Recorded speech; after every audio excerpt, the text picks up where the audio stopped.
sa justice. Et on va lire ensemble Ésaïe 53. Voilà, c'est pas très long, on va le lire en entier. Mais Dieu avait prévu depuis tout le temps d'accomplir sa justice. Un jour, au moment donné, au moment où il fallait, au temps voulu, il a accompli sa justice et il l'avait annoncé dans Ésaïe 53, la manière dont il allait accomplir cette justice. On voit que cette justice, elle n'a pas été gratuite. Elle lui a coûté quelque chose. Elle a coûté très cher à Dieu, cette justice. Ésaïe 53. Qui a cru à ce qui nous était annoncé? À qui le bras de l'Éternel s'est-il révélé? Il s'est élevé devant lui comme un rejeton, comme une racine qui sort d'une terre assoiffée. Il n'avait ni apparence ni éclat pour que nous le regardions, et son aspect n'avait rien pour nous attirer. Méprisé et abandonné des hommes, homme de douleur et habitué à la souffrance, semblable à celui devant qui l'on se voile la face, il était méprisé, nous ne l'avons pas considéré. Certes, ce sont nos souffrances qu'il a portées, c'est de nos douleurs qu'il s'est chargé. Et nous l'avons considéré comme atteint d'une plaie, comme frappé par Dieu et humilié. Mais il était transpercé à cause de nos crimes, écrasé à cause de nos fautes. Le châtiment qui nous donne la paix est tombé sur lui. Et c'est par ses meurtrissures que nous sommes guéris. Nous étions tous errants comme des brebis, chacun suivait sa propre voie, et l'Éternel a fait retomber sur lui la faute de nous tous. Il a été maltraité, il s'est humilié, il n'a pas ouvert la bouche, semblable à l'agneau qu'on mène à la boucherie, à une brebis muette devant ceux qui l'attendent. Il n'a pas ouvert la bouche. Il a été emporté par la violence et le jugement. Dans sa génération, qui s'est soucié de ce qu'il était retranché de la terre des vivants à cause des crimes de mon peuple, de la plaie qui les avait atteints? On a mis sa tombe parmi les méchants, son sépulcre avec le riche, quoiqu'il n'ait pas commis de violence et qu'il n'y ait pas eu de fraude dans sa bouche. Il a plu à l'Éternel de le briser par la souffrance. Après s'être livré en sacrifice de culpabilité, il verra une descendance et prolongera ses jours, et la volonté de l'Éternel s'effectuera par lui. Après les tourments de son âme, il rassasiera ses regards par la connaissance qu'ils auront de lui. Mon serviteur juste justifiera beaucoup d'hommes et se chargera de leurs fautes. C'est pourquoi je lui donnerai beaucoup d'hommes en partage. Il partagera le butin avec les puissants, parce qu'il s'est livré lui-même à la mort et qu'il a été compté parmi les coupables, parce qu'il a porté le péché de beaucoup et qu'il a intercédé pour les coupables. Voilà quel était le plan de Dieu, celui qu'il avait annoncé au travers de la bouche d'Ésaïe, celui qu'on peut deviner quand on lit toutes les Écritures, pas seulement les Écritures apostoliques, pas seulement le Nouveau Testament, mais quand on lit, qu'on prête attention. Même dans les Écritures hébraïques, dès l'Ancien Testament, Dieu avait mis en place ce plan et l'annonçait aux hommes. Mais on ne peut pas le trouver plus clairement qu'en Ésaïe, je trouve. Et si on va jusqu'en Luc 23 et qu'on lit les versets 33 à 34, on voit cet accomplissement. Luc 23, versets 33 et 34. Ces versets nous disent, je lis, « Lorsqu'ils furent arrivés au lieu appelé le crâne, ils le crucifièrent là, ainsi que les deux malfaiteurs, l'un à droite, l'autre à gauche. Et Jésus dit, Père, pardonne-leur car ils ne savent pas ce qu'ils font. » Voilà jusqu'où a mené le plan de Dieu. Yeshua, son fils bien-aimé, ce qu'il avait de plus précieux, envoyé sur terre pour annoncer le royaume, pour annoncer toutes les bénédictions que Dieu avait en réserve pour son peuple et toutes les nations. Mais le bout du plan de Dieu, c'est quand même qu'il monte sur une croix pour souffrir une mort infâme. Et même sur cette croix, l'amour de Dieu se manifeste. Père, pardonne-leur parce qu'ils ne savent pas ce qu'ils font. Tous ces hommes qui avaient réclamé la mort de celui qui avait fait des prodiges, des miracles, qui leur avait fait du bien, qui les avait nourris. Peut-être qu'il les avait choqués, certes, mais qui avait montré d'où il venait, au travers des miracles, des prodiges qu'il accomplissait, au travers de la connaissance, puisqu'il est la parole, il la connaissait forcément, au travers de tout ce qu'il a manifesté, il avait prouvé quelque part de qui il venait, qu'il venait du Père et qu'il était venu leur apporter tout cela. Et tous ces hommes à qui il avait fait du bien l'ont fait monter sur une croix et l'ont fait mourir d'une mort atroce. Mais sa vie, il l'a donnée librement parce qu'il nous aimait. Voilà ce que ça a coûté à Dieu. Ça lui a coûté la souffrance, le rejet, l'humiliation. Les souffrances, on en a déjà parlé ici sur Internet. J'ai vu il n'y a pas très longtemps un médecin légiste qui n'est pas croyant du tout, qui atteste que Jésus a vécu puisqu'on a suffisamment de preuves directes et indirectes pour le prouver, et que le sacrifice de la croix était une vérité aussi. Et il explique un petit peu tout ça. Si vous faites quelques recherches, vous trouverez ça très facilement. Et on en a déjà parlé ici. C'est des souffrances affreuses. C'était fait pour souffrir, c'était fait pour durer, c'était fait pour vraiment faire agoniser la personne dans les pires souffrances possibles. Voilà ce que Dieu s'est laissé infliger pour qu'on puisse aujourd'hui avoir cette communion avec lui. L'amour de Dieu a dû se manifester dans sa justice. Colossiens 2, versets 13 à 15. Il fallait que sa justice s'accomplisse pour qu'on puisse être réconcilié avec lui. Colossiens 2, versets 13 à 15. Vous qui étiez morts par vos offenses et par l'incirconcision de votre chair, il vous a rendus à la vie avec lui en nous faisant grâce pour toutes nos offenses. Il a effacé l'acte rédigé contre nous et dont les dispositions nous étaient contraires. Il l'a supprimé. Comment ? Pas d'un claquement de doigts, pas en disant c'est bon, on efface l'ardoise. En le clouant à la croix, il a dépouillé les principautés et les pouvoirs et les a publiquement livrés en spectacle en triomphant d'eux par la croix. C'est par la croix qu'il a triomphé de tout ça. C'est par les souffrances, c'est par son sacrifice qu'il a triomphé de l'ordonnance qui nous condamnait. Dieu est amour, mais il est aussi justice. Les deux vont de pair. On ne peut pas parler de l'un sans parler de l'autre. Ça vaut pour l'amour, mais ça vaut aussi pour la justice. Et on va le voir, les deux sont liés. Si on veut manifester l'amour de Dieu, forcément qu'on devra marcher dans sa justice. Et si on veut marcher dans sa justice, forcément qu'on devra manifester l'amour de Dieu. Mais bien qu'il ait payé ce prix, aujourd'hui, c'est une occasion qu'on a. Il a fait ce sacrifice, mais ça ne veut pas dire que tous sont sauvés, ça ne veut pas dire que tous sont pardonnés, tous ont la capacité d'être pardonnés. Il nous a tendu la main. L'amour de Dieu, qu'a-t-il fait ? L'amour de Dieu, il nous a donné l'occasion de pouvoir nous approcher de lui. Il nous a donné l'occasion de pouvoir le découvrir. Ce n'est pas seulement être pardonné de nos péchés. Il fallait cela pour que ce mur qu'il y a entre nous et lui soit brisé. Mais ce n'est pas simplement être pardonné et puis d'attendre sur une chaise toute la vie en quand est-ce qu'il arrive ? C'est pas la vie de disciple, ce n'est pas un arrêt de bus où on attend simplement d'être récupéré. La vie de disciple, c'est une vie où on va pouvoir connaître Dieu. C'est une vie où on va pouvoir le découvrir. Voilà ce qu'a fait Dieu en nous donnant cette capacité de pouvoir être pardonné. Il nous a donné la capacité d'être un avec lui. Jean 16, versets 7 à 11. Mais pour pouvoir avoir cette capacité, pour pouvoir avoir cette relation avec lui, le premier acte, la première manifestation de l'amour dans une vie, c'est pas « oh, viens là, tout va bien aller », c'est pas « oh, viens là, tiens, petit câlin, tranquille, viens là, tout va bien aller », c'est pas ça. Le premier acte d'amour dans la vie d'un disciple, dans la vie de quelqu'un qui veut vraiment s'approcher de Dieu, le premier acte d'amour de Dieu dans sa vie, c'est celui-ci. Jean 16, versets 7 à 11. « Cependant, je vous dis la vérité. Il est avantageux pour vous que je parte, car si je ne pars pas, le Consolateur ne viendra pas vers vous.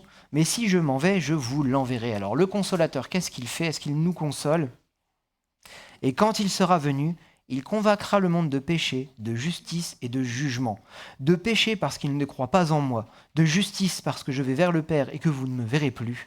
De jugement parce que le prince de ce monde est déjà jugé. Le premier acte d'amour dans la vie de quelqu'un qui veut s'approcher de Dieu, c'est la conviction qu'il est condamné. S'il n'y a pas de conviction que la personne est condamnée, si tu n'as pas de conviction que tu te diriges vers la mort, si tu n'as pas de conviction que l'éternité, pour toi, à l'instant T, c'est pas avec Dieu, c'est loin de lui, et dans les souffrances que ça entraîne, il n'y a pas de conversion. Tu comprends que oui, il faut être sauvé, merci Jésus, au revoir. Non, il faut que tu comprennes que tu es condamné, il faut que tu comprennes à quel point tu es sale, il faut que tu comprennes à quel point tu es éloigné de Dieu. Et là, Dieu peut agir et te dire « Ok, j'ai payé le prix pour toi, tu as l'occasion, tu n'as qu'à tendre la main et prends-la. » Et là, à partir de là, tu vas avoir une nouvelle vie, tu vas vivre des choses nouvelles. Le premier acte d'amour dans ta vie, si tu veux accepter le Seigneur, c'est la conviction de péché, de justice et de jugement. C'est la conviction que tu es sous la colère de Dieu. Il n'y en a pas d'autre. C'est le premier acte d'amour de Dieu dans ta vie, si tu veux bien le laisser approcher. S'il n'y a pas de conviction, tu as besoin de Dieu. Qu'est-ce qui se passe dans ta vie ? Merci Seigneur, et puis tu viens chauffer des bancs. Ils sont sympas, on va venir, allez, on mange régulièrement ensemble, on passe des bons moments. La vie avec Dieu, c'est plus que ça. Heureusement, ça en fait partie, merci Seigneur. Continuez à nous inviter, continuez à faire des activités ensemble. Moi, ça me plaît tout ça. Mais c'est pas que ça, la vie de disciple. Quand on regarde un petit peu la vie des disciples avec le Seigneur, c'était compliqué, un jour tu étais ici, l'autre jour tu étais là, il n'y avait pas de transport en commun, tu y allais à pattes, tu faisais des kilomètres, ils t'envoyaient deux par deux, aller faire des kilomètres, annoncer la bonne nouvelle, Il y avait de l'opposition. Paul, il a failli mourir plus d'une fois, lapidé, mordu par des serpents, traîné en bateau jusqu'à Rome en sachant ce qui allait lui arriver. C'était pas cool, hein, c'était pas la croisière s'amuse, la vie de Paul. Hein. Et pourtant, Paul, il l'a fait avec le sourire aux lèvres. Il a même dit à ceux qui lui ont dit « Non, ne va pas à Rome, mais je sais ce qui m'y attend, mais il faut que j'y aille. » Il savait, il avait la confiance en Dieu. Il savait les prix qu'il avait à payer.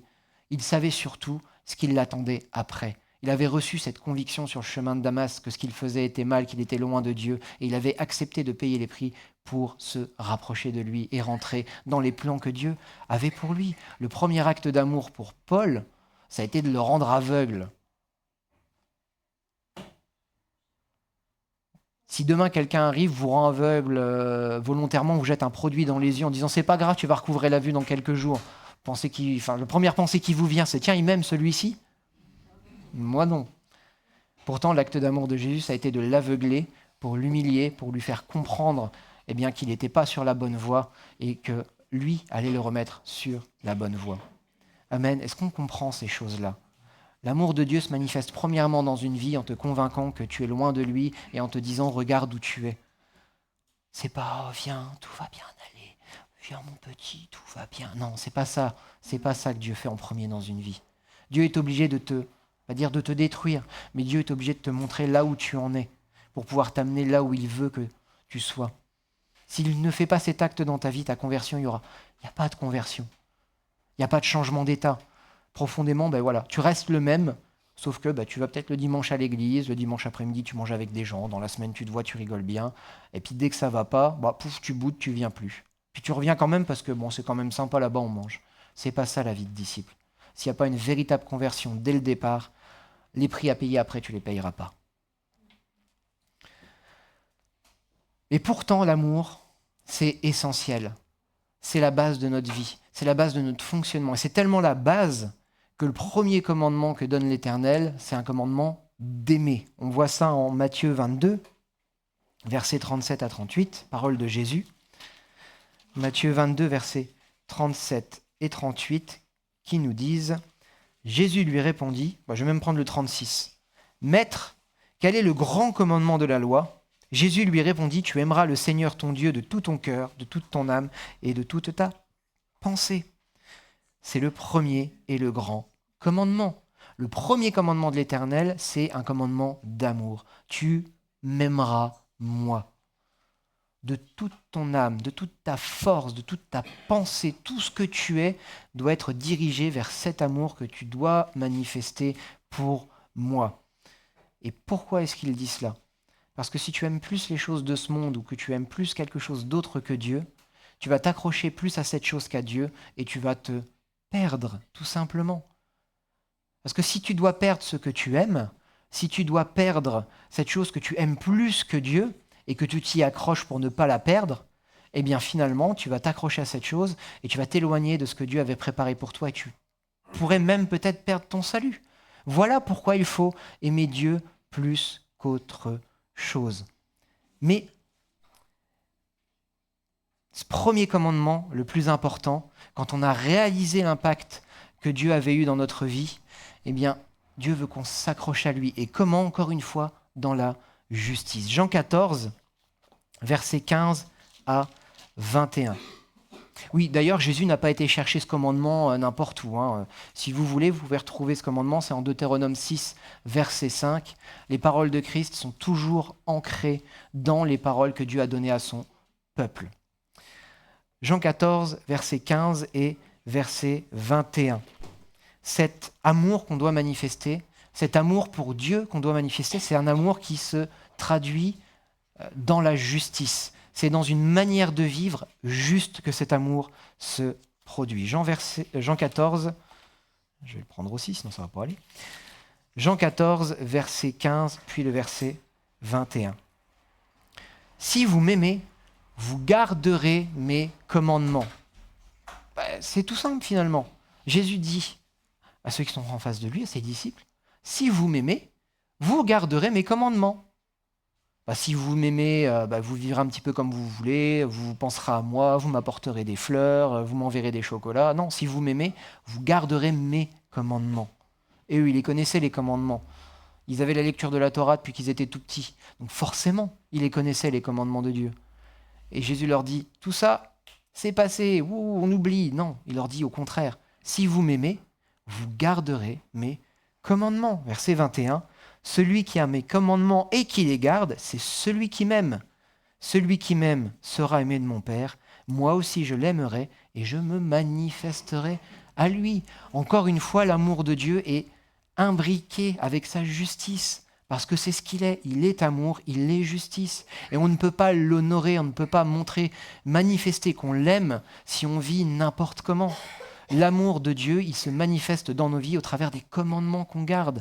Si on veut aimer Dieu, il nous a donné une manière de l'aimer et on ne peut pas en inventer une autre.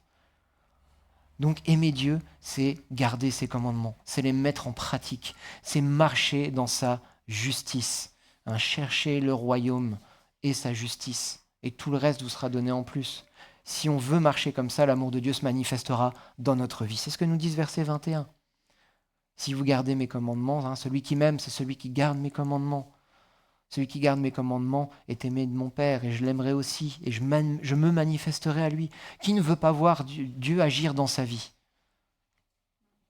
Pas de main qui se lève. Ouf, tout le monde veut voir Dieu se manifester dans sa vie. C'est simple, gardez les commandements du Seigneur et vous serez aimé de lui. Manifestez sa justice et Dieu manifestera aussi son amour. Amen. Amen. Mais il en a donné un autre de commandement. Jésus en a rappelé un autre. On retourne en Matthieu 22. On retourne en Matthieu 22. Je perds mes petits papiers. Et cette fois-ci, on va lire les versets 39 à 40. Alors le vrombissement, je pense que c'est le PC, si vous pouviez le couper dans les enceintes. Matthieu 22, versets 39 et 40.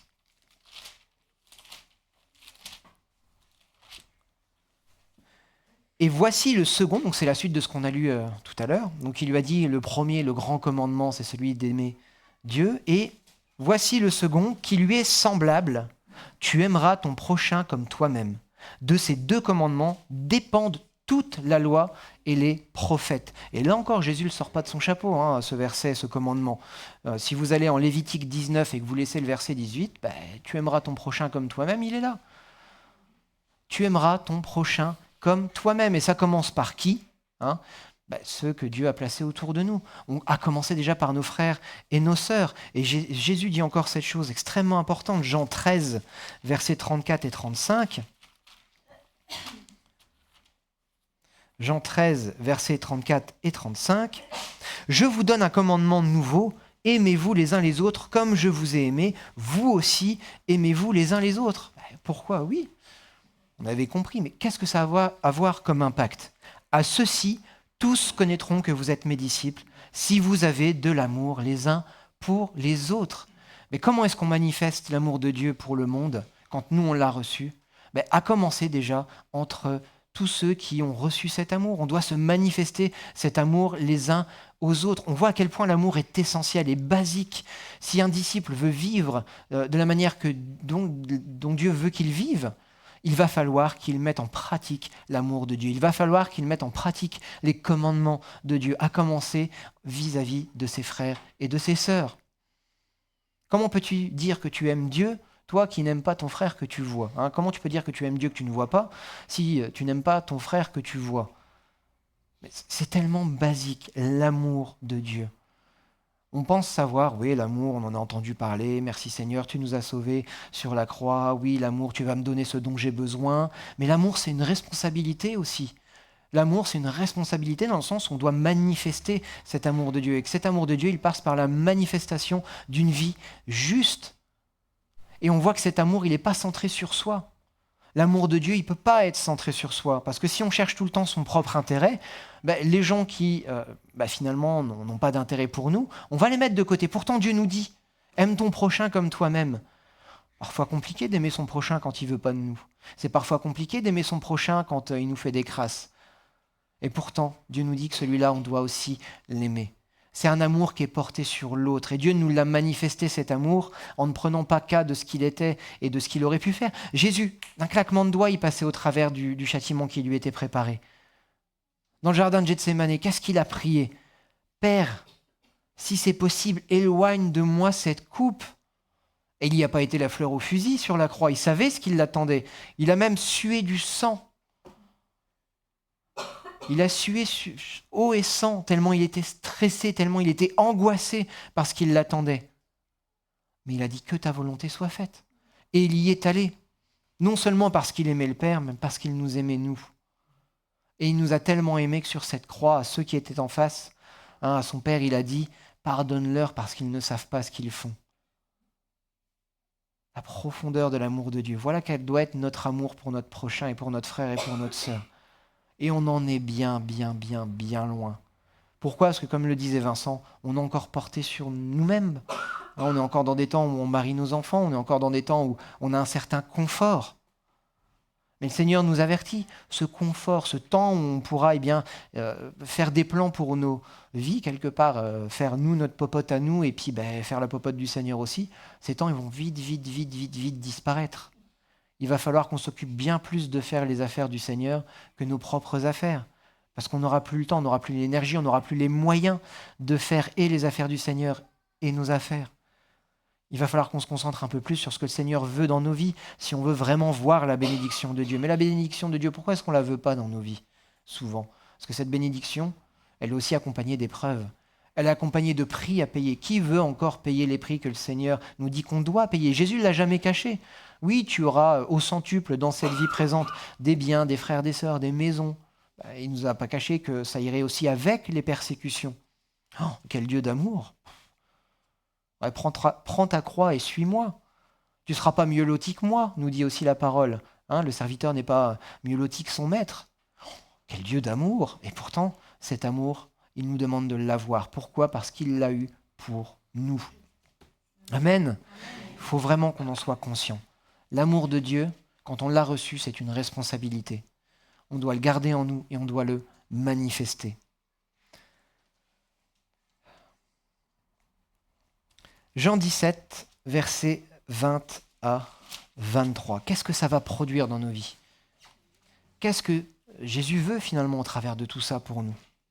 Jean 17, versets 20 à 23.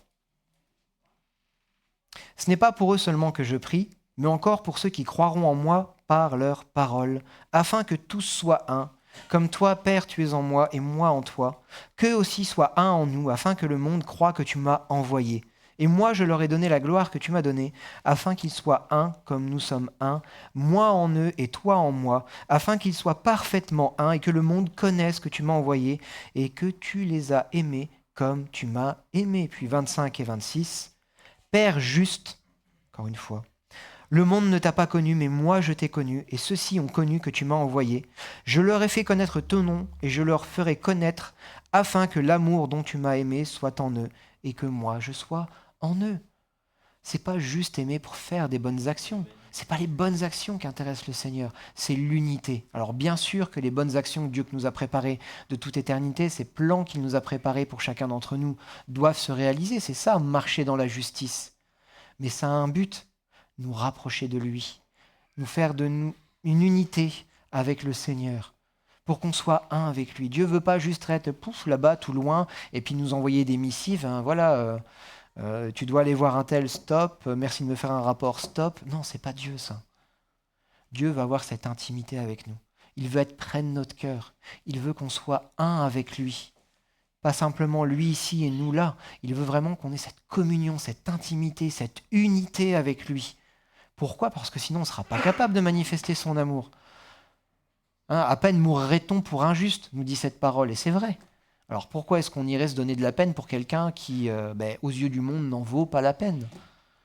Et pourtant, Dieu nous demande de manifester cet amour envers tous. Même celui où, quand nos yeux le voient, dira non, lui, il n'acceptera jamais la parole de Dieu. Oh non, lui, c'est pas la peine d'aller le voir. Ah, regarde, il y a des tatouages, il fume, il jure. Non. En plus, il me regarde mal, il va me taper. Pourtant, Dieu nous demande d'aimer ces personnes-là aussi. Et bien souvent, on a fait l'expérience ici de nombreuses fois, on est surpris de ceux qui peuvent accepter la parole. C'est même souvent ceux qui sont, ils sont bien, lui, je vais aller lui apporter, il a l'air bien et tout ça. Oui, il sourit, on ne les a jamais vus bouger d'un iota. Par contre, la personne qui était au fond du trou, de laquelle on ne se serait pas approché naturellement, mais que le Seigneur nous a dit, non, tu y vas, on lui a parlé, et la personne a été touchée, la personne s'est repentie, la personne a vécu l'amour de Dieu, on a vu le changement dans ces personnes. On ne doit pas se fier à nos yeux. L'amour de Dieu, il est là pour nous amener vers les autres. Il est là pour que celui qui le reçoit soit transformé encore, comme je l'ai dit. On n'est pas là pour nous choisir à qui on va partager l'amour de Dieu. On est là pour être au service du Seigneur, pour que son amour soit propagé. Oui, on a été au bénéfice de l'amour de Dieu quand on est venu à lui et qu'il nous a touchés et qu'il nous a transformés. Maintenant, on est au bénéfice des autres pour qu'ils reçoivent l'amour de Dieu.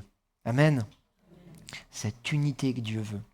Cette unité. Alors maintenant, cette unité, comment elle se manifeste? Parce que c'est bien beau de dire il faut manifester de l'amour entre nous. On est là. Mais Dieu nous dit qu'on doit manifester cette unité envers tout le monde, certes, mais déjà entre nous. Comment est-ce que ça se manifeste? Comment est-ce qu'on la met en pratique? On va trouver ça en Philippiens 2. On va prendre les versets 1 à 4. On va commencer par ça. Philippiens 2, versets 1 à 4.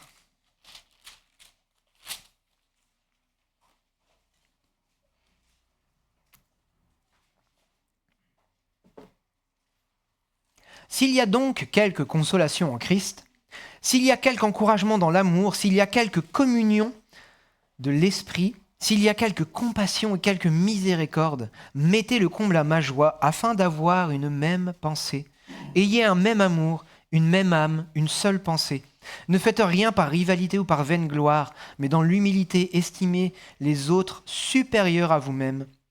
Que chacun de vous, au lieu de considérer ses propres intérêts, considère aussi ceux des autres. Encore une fois, un amour de Dieu porté vers l'autre. Il n'y a pas de rivalité dans le corps de Christ. Il n'y a pas de compétition pour une place. Dieu a prévu une mission, une place, un ministère pour chacun d'entre nous. On n'est pas en compétition les uns avec les autres. T'es doué dans quelque chose, donne-toi. Un autre est doué dans autre chose, remercie le Seigneur pour le don qu'il lui a donné. T'aimerais faire les mêmes choses que lui, demande-le au Seigneur. Si c'est ce qu'il t'a préparé, il t'édifiera. Si c'est pas ce qu'il t'a préparé, remercie le Seigneur pour le don de l'autre et remercie le Seigneur pour le don qu'il t'a donné, ce que tu vas pouvoir faire. Il n'y a pas de rivalité. On doit tous être dans un même esprit, agir dans une même direction, pour un même but. Le but, c'est quoi? C'est que le nom de Jésus soit élevé et que la bonne nouvelle soit annoncée. Peu importe le rôle que Dieu nous a donné dans tout ça. Il ne doit pas y avoir de rivalité, ou dans les ministères et dans les dons et les talents que Dieu nous a donnés, il ne doit pas y avoir de gloire à les chercher. Si on tire de la gloire de nos dons et de nos talents, la gloire ne revient pas à l'Éternel. On doit être en accord les uns avec les autres, travailler dans un même but, sans rivalité, sans compétition. Voilà, il n'y en a pas un qui chante plus fort que l'autre, il n'y en a pas un qui prêche mieux que l'autre, il n'y en a pas un qui prie mieux que l'autre. On a tous sa manière de vivre et de manifester la communion qu'on a avec le Seigneur. On peut très bien faire une prière de 10 minutes en citant les Écritures et une prière tellement belle que tout le monde est en admiration et que ce soit une prière vide de sens. Il peut y avoir une prière de 3 mots qui viennent du cœur et qui fassent beaucoup plus plaisir à Dieu. Il ne faut pas qu'on se focalise sur les belles choses. Il faut qu'on se focalise sur notre relation avec Dieu et ce que Dieu attend de nous. On doit tous travailler d'un même but, les uns avec les autres, avec une même pensée, un même esprit, dans l'unité. Amen. Hébreux 10, versets 24 et 25. C'est dur de manifester l'amour de Dieu. C'est dur de recevoir cet amour qui n'est pas centré sur soi, mais qui va nous demander des sacrifices pour Dieu et pour les autres. Hébreux 10, versets 24 et 25. Veillons les uns sur les autres pour nous inciter à l'amour et aux œuvres bonnes. N'abandonnons pas notre assemblée, comme c'est la coutume de quelques-uns, mais exhortons-nous mutuellement, et cela d'autant plus que vous voyez le jour s'approcher. Entre nous, on doit s'encourager. Alors bien sûr, quand on voit un frère qui dévie, ou quand nous-mêmes on dévie, on doit savoir reprendre et savoir être repris. Mais le but de tout ça, c'est de s'encourager aux bonnes œuvres. C'est de s'encourager les uns les autres pour que, eh bien, ensemble, on avance justement vers ce but. On n'est pas là pour dire, oh, regarde, en plus, tout à l'heure, voilà, je ne sais pas si vous l'avez entendu, moi je l'ai entendu, je me suis bourré, j'ai pas repris au bon moment, j'ai fait des erreurs dans quelques accords, moi je le sais, mais si tout à l'heure, Virginie vient me voir en disant, oh là là, mais qu'est-ce que tu as fait de faute, t'aurais pu t'entraîner quand même, et la prochaine fois, tu viens préparer parce que là, je commence à en avoir ras-le-bol, hein. Est-ce que ça va être encourageant ? Non, il y a une manière de dire les choses. Bon, j'ai vu que tu avais fait quelques fautes, c'est bien, mais voilà, la prochaine fois, si tu veux, on retravaillera ensemble. Voilà, ça, c'est encourageant. Bien sûr, tout ne se passe pas bien, on n'est pas parfait. Si on était parfait, le Seigneur aurait rien à faire, ce serait presque embêtant, j'ai envie de dire. Mais le Seigneur nous travaille, nous frotte, nous aiguise, nous affûte pour qu'on devienne efficace. Mais comment est-ce que tu veux encourager un frère ou une sœur, l'élever dans le Seigneur pour l'encourager à faire les bonnes œuvres que Dieu lui a préparées, si tu es là et que tu arrives et vlam, tu l'assassines dès qu'il fait la moindre faute? Non, l'amour, c'est pas ça. C'est pas non plus passer de la pommade, tout le monde il est gentil, tout le monde il est beau. Il y a un équilibre. On doit savoir dire les choses dans le calme, dans la paix et dans l'amour. Dans quel but ? Pour amener l'autre là où Dieu veut l'amener. S'encourager les uns des autres. Soyons des sources d'encouragement. 1 Corinthiens 12, versets 26 et 27. 1 Corinthiens 12, versets 26 et 27. Et si un membre souffre, tous les membres souffrent avec lui. Et si un membre est honoré, tous les membres se réjouissent avec lui. Vous êtes le corps de Christ et vous êtes ses membres, chacun pour sa part. Dans ce plan que Dieu a pour chacun d'entre nous, on est tous dans le même bateau. On fait tous partie du même corps. Et Dieu nous a mis ensemble. Eh bien oui, des fois quand ça va pas, on trouve une épaule sur laquelle se reposer, quelqu'un pour nous encourager, pour pleurer avec nous. Et quand on est dans la joie, quand on a des sources de se réjouir, Dieu nous permet de se réjouir tous ensemble. Dieu nous a donné des hommes et des femmes, Dieu nous a placés au sein d'un corps où dans l'unité, on peut vivre les choses ensemble. Quand elles sont difficiles, mais aussi quand elles sont joyeuses et faciles. Bientôt, on a un événement joyeux qui se prépare. On a un mariage qui va arriver, mais bien sûr qu'on va se réjouir tous ensemble. Enfin, on a des mariages qui se préparent d'ailleurs. Bien sûr qu'on va se réjouir tous ensemble. Alléluia, c'est des bons moments. On a vécu des décès ici. On a pleuré tous ensemble. On est là les uns pour les autres. On n'est pas là pour dire quelle pleurnicheuse celle-là ou quel pleurnicheur celui-là, là, il est encore en train de chialer. Non, on est là pour s'encourager les uns les autres. On est là pour se soutenir les uns les autres. Il faut être capable de reconnaître qu'on n'est pas tous arrivés au même point et que celui qui est à côté de nous, peut-être besoin d'être encouragé, d'être consolé justement de quelque chose qu'il n'a pas compris, qui lui a fait mal et qui nous ferait pas mal peut-être. Il y a des gens, ils peuvent marcher des kilomètres et des kilomètres et des kilomètres, il n'y a pas de souci. Et puis il y en a d'autres, ils font 2-3 kilomètres, ils ont déjà mal aux pieds. On n'a pas tous la même endurance, on n'a pas tous la même façon de recevoir les choses, qu'on puisse se mettre aussi au niveau les uns des autres, tout simplement, pour s'encourager, pour s'édifier, pour se fortifier. Donc il y a des bons moments, il y a des mauvais moments, mais Dieu nous permet de partager les joies et les peines. On n'est pas tout seul dans notre affliction. Amen. Amen. Ça, c'est entre nous. Il y a encore beaucoup de choses à pratiquer, mais c'est vraiment ces choses qui résonnaient dans mon cœur. Si déjà on est capable d'être en accord les uns avec les autres, de ne pas avoir de rivalité et qu'on puisse travailler tous ensemble pour un même but, qu'on puisse être des sources d'encouragement les uns pour les autres et qu'on puisse se soutenir, s'épauler les uns les autres dans nos difficultés, on aura déjà fait un bon bout de chemin. Et donc si on pratique ces choses entre nous, le prochain, c'est pas que entre nous. Le prochain, c'est aussi celui qui est dans le monde. On va prendre Matthieu 25 et on va lire les versets 34 à 40. Matthieu 25, versets 34 à 40.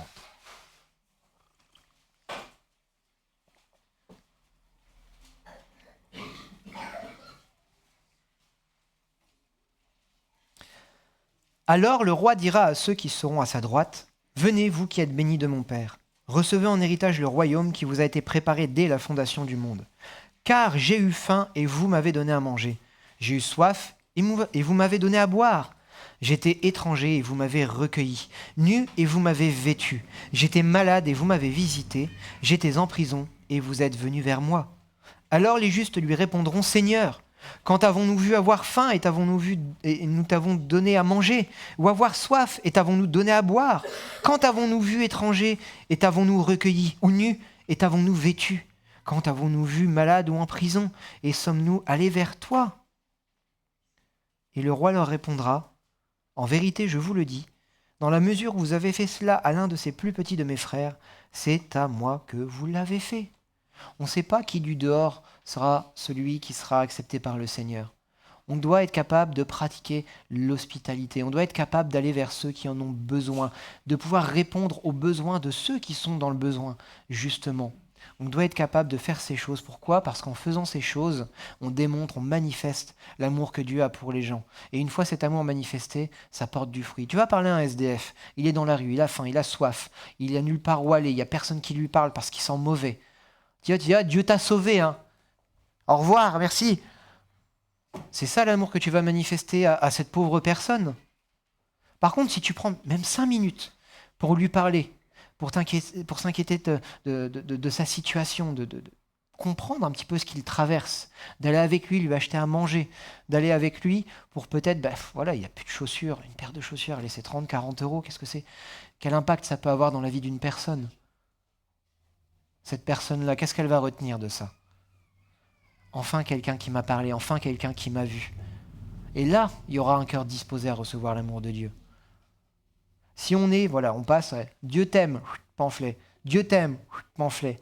On a un concert mercredi prochain, il faut que tu viennes, hein, pamphlet. On est distributeurs de tracts, il y a des gens qui sont payés pour faire ça. Donc si vous recherchez un emploi et que vous êtes bon là-dedans, pourquoi pas ? Mais c'est pas ça, distribuer l'amour de Dieu. L'amour de Dieu, il se manifeste, il y a des actes. Et dans la mesure où on fait ces choses, quand on sera accueilli par le Seigneur, il nous dira, vous êtes bénis parce que c'est à moi que vous avez fait ces choses. Pratiquez l'hospitalité. Galates 6, versets 9 et 10. Galates 6. Un téléphone qui vibre, est-ce que ça pourrait...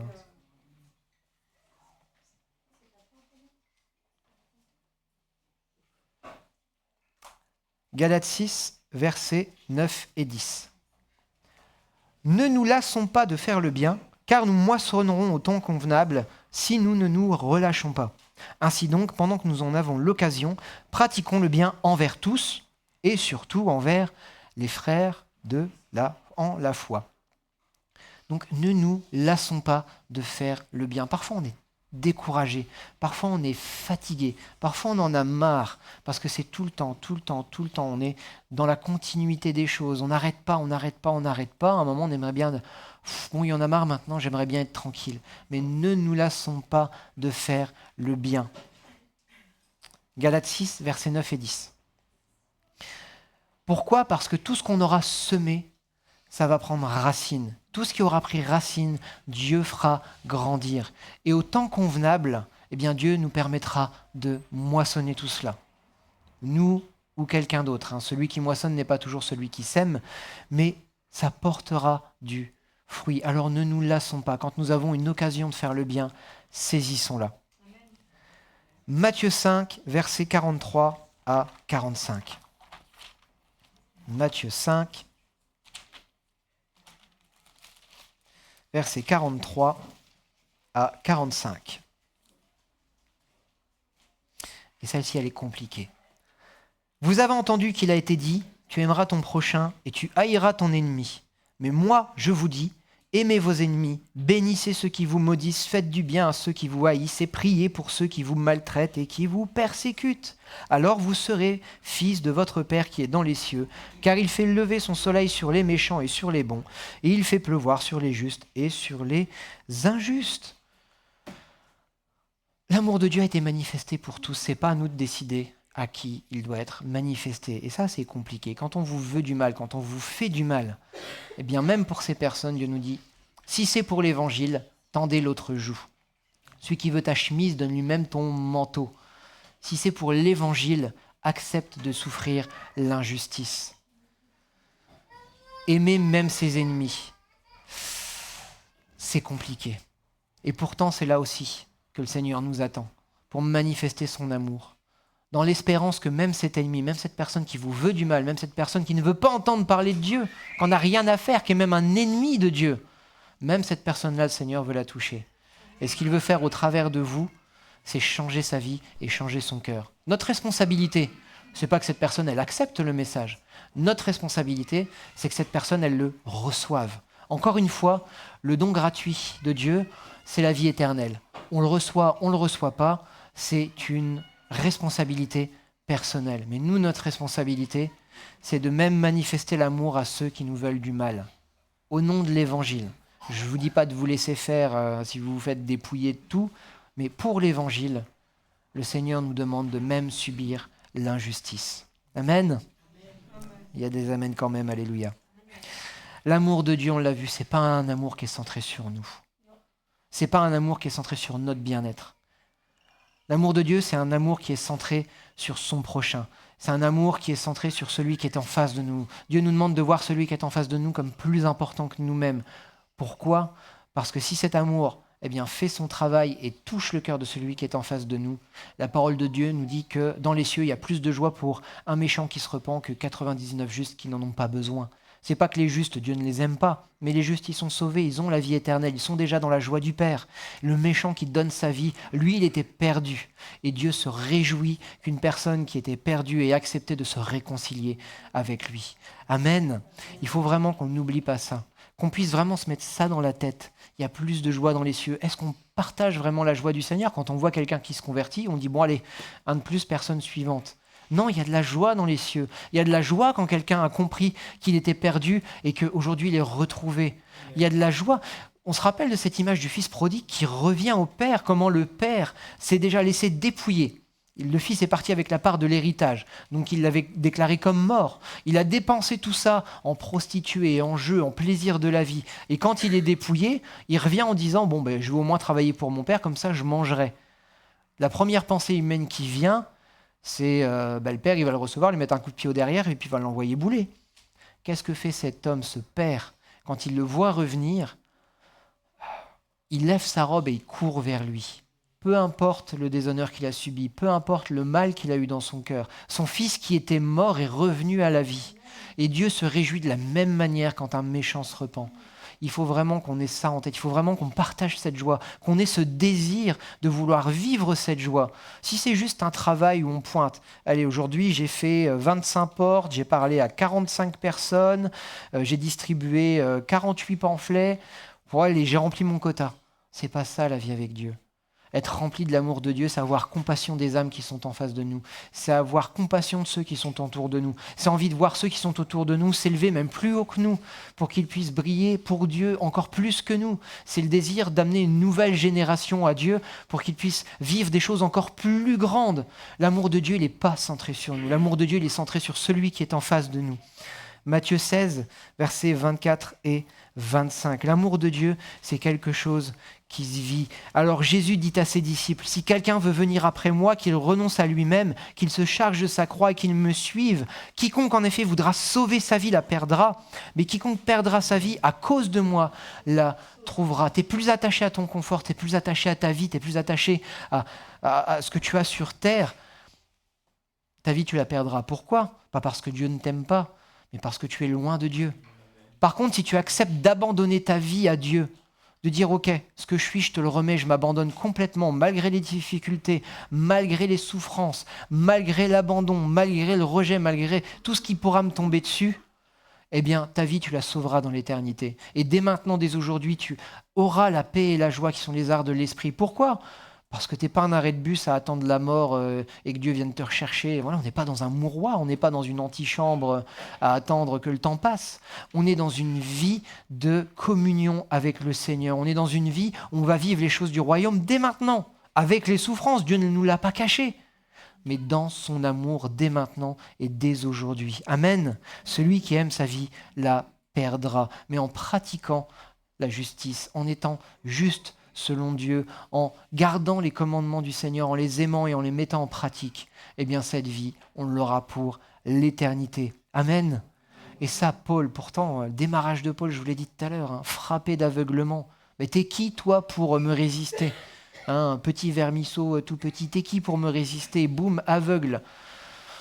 Et pourtant, Paul s'est accroché, il avait compris. Il avait compris qu'il faisait fausse route, il a accepté de devenir, je ne vais pas dire le contraire, mais presque de ce qu'il était avant, de considérer tous les avantages et tous les bénéfices qu'il avait avant comme de la boue, de subir tout ce qu'il a subi. Lui, il a subi le rejet, il commençait à annoncer la parole un peu partout, mais c'est pas celui qui rejetait, qui persécutait et qui faisait mettre à mort les chrétiens. Il était rejeté. Il a fallu que Dieu envoie une personne, Barnabas, pour dire bon, celui-ci, tu vas me l'enseigner, tu vas le prendre sous ton aile et tu seras sa caution auprès des autres.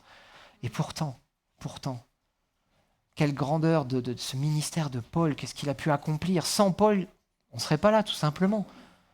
Sans la foi que Dieu avait en Paul, sans l'amour que Paul a manifesté, on ne serait pas là. Et pourtant, ce même Paul, qu'est-ce qu'il dit ? 1 Corinthiens 13, verset 13.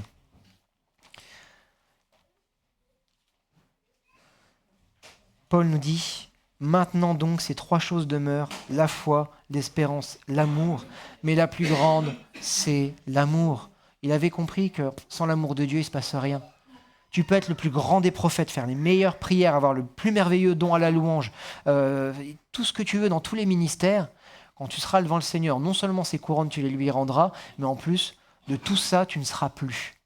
Tout ce qu'il restera, c'est l'amour de Dieu. C'est l'amour qu'il aura placé en nous et l'amour qu'on aura manifesté. Tout le reste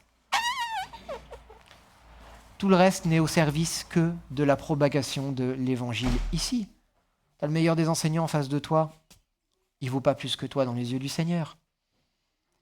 Tu as le plus grand loueur, je ne sais pas comment on peut dire ça, mais la plus grande personne, celui qui fait de la louange connue internationalement, qui se balade un peu partout, dont les CD sont vendus à pouh. Là aussi, on voit que le monde est rentré dans l'église, les Angel Music Awards. Bref, mais même cette personne, elle n'est pas plus que toi dans les yeux du Seigneur. Pourquoi ? Parce que le plan qu'il a pour toi, il l'a taillé sur mesure pour toi. Et il t'aime du même amour que celui qui fait des choses qui pour toi sont... Il t'aime de ce même amour. Et quand on sera devant le Seigneur, tout ce qui restera, c'est l'amour qu'il aura placé en nous. Il ne restera plus que ça. Mais cet amour, il ne s'exerce pas tout seul. Cet amour, il est exercé pour la justice. On se rappelle de ce que Christ a fait pour nous sur la croix. Cet amour, il est manifesté dans la justice. Celui qui m'aime, c'est celui qui garde mes commandements. Et cet amour, il est mis en œuvre dans la justice. Parce que si on est déjà juste entre nous, le monde verra la différence. Ce que le monde cherche, Dieu l'a placé en nous, alors qu'on puisse vraiment le manifester. L'amour de Dieu et qu'on doit manifester. Grand défi, n'est-ce pas ? Amen. Seigneur, nous voulons te louer, te rendre gloire de ce que tu as manifesté ton amour pour nous. Tu es monté sur cette croix, tu as accepté la souffrance, tu as accepté ce qui était inacceptable pour nous, Seigneur, parce que tu voulais nous voir avec toi, tu voulais nous voir dans cette communion, Seigneur, tu voulais nous voir unis à toi, être un comme tu es un avec le Père. Seigneur, merci. Alors apprends-nous à aimer celui qui est en face de nous. Apprends-nous à le voir au travers de tes yeux, Seigneur. Pas au travers de nos yeux, pas au travers des critères d'hommes, mais au travers de tes yeux de Père qui aime ses enfants, tous ses enfants. Apprends-nous à nous aimer les uns les autres, Seigneur. Apprends-nous à nous encourager, à nous exciter aux œuvres bonnes et non pas, Seigneur, à des œuvres qui satisfont notre chair, Seigneur. Père, merci. Parce que cet amour, Seigneur, que tu veux que nous manifestions et que nous sommes incapables de manifester par nous-mêmes, tu l'as mis en nous, Seigneur. Alors viens continuer de nous débarrasser, Seigneur. Viens continuer de nous frotter les uns aux autres, Seigneur, pour que nous puissions être de plus en plus unis, Seigneur. Merci, parce que cette unité, tu l'as mise pour que ton amour soit manifesté au monde. Et ce monde a besoin de voir ton amour et de le vivre et de le recevoir. Alors, Seigneur, viens faire ces choses en nous. Je t'ai prié, Père, dans ton beau et dans ton merveilleux nom. Sois loué. Amen. Là. Merci beaucoup Kader pour ce message qui nous rappelle que l'amour de Dieu va avec sa justice et que ce qu'il attend de nous, eh bien, c'est que nous vivions de la même manière. Amen. Voilà les amis internautes, c'est le moment de vous laisser. Je rappelle aussi à l'Assemblée, aux membres de l'Assemblée qui nous écoutent, que demain nous aurons notre réunion de prière comme d'habitude à 20h et que nous avons ce mercredi à 19h30 une soirée spéciale d'évangélisation. Je sais que ça plaît beaucoup. Vous êtes les bienvenus ici même et bien sûr par la voie d'Internet. Je vous souhaite une très bonne semaine, soyez bénis et à très bientôt.